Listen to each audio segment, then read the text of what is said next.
Hello everyone, আসসালামু আলাইকুম। স্বাগতম জানাচ্ছি আমার রান্নাঘরে। আজকে নিয়ে আসলাম আরেকটা নতুন রেসিপি। আজকে রান্না করব কাঁচকলা দিয়ে শিং মাছের ঝোল।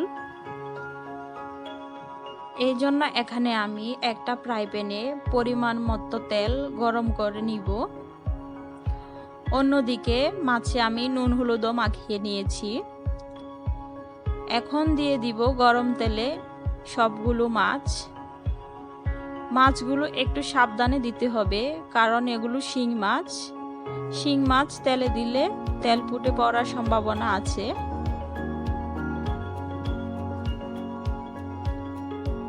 এখন মাছগুলো আমি উল্টিয়ে দিব।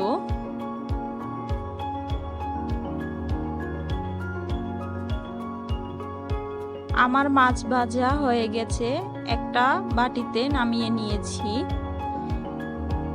এখন আমি কাঁচকলাগুলো নুন হলুদ দিয়ে ভাপ দিয়ে নিব। এখন মাছ ভাজা তেলে দিয়ে দিব পরিমাণ মতো পেঁয়াজ কুচিগুলো দিয়ে সামান্য পরিমাণ নরম করে নিব। এবার দিয়ে দিব শুকনো মশলা। এখানে আমি দিয়েছি নুন, হলুদ, মরিচ, সবগুলো মশলা একটু ভেজে নিব।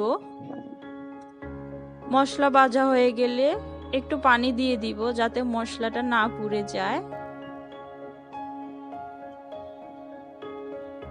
তারপর দিয়ে দিব 1 চা চামচ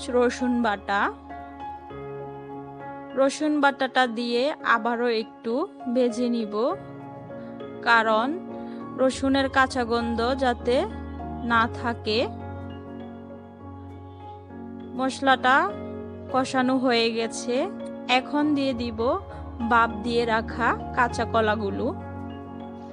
কলাগুলো দিয়ে সবগুলো মশলার সাথে আবারও একটু মিশিয়ে নিব।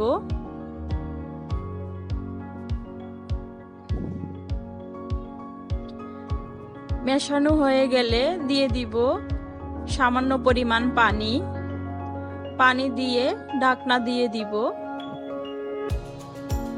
কিছুক্ষণ পর ঢাকনা তুলে দিয়ে দিব ভেজে রাখা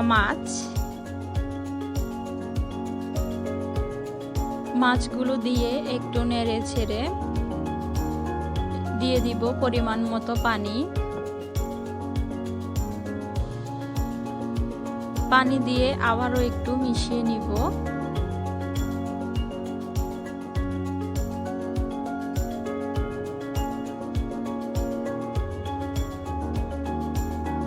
দেখতেই পাচ্ছেন এখানে আমি আমার পরিমাণ মতো পানি ব্যবহার করেছি। এখন দিয়ে দিব কয়েকটা কাঁচামরিচ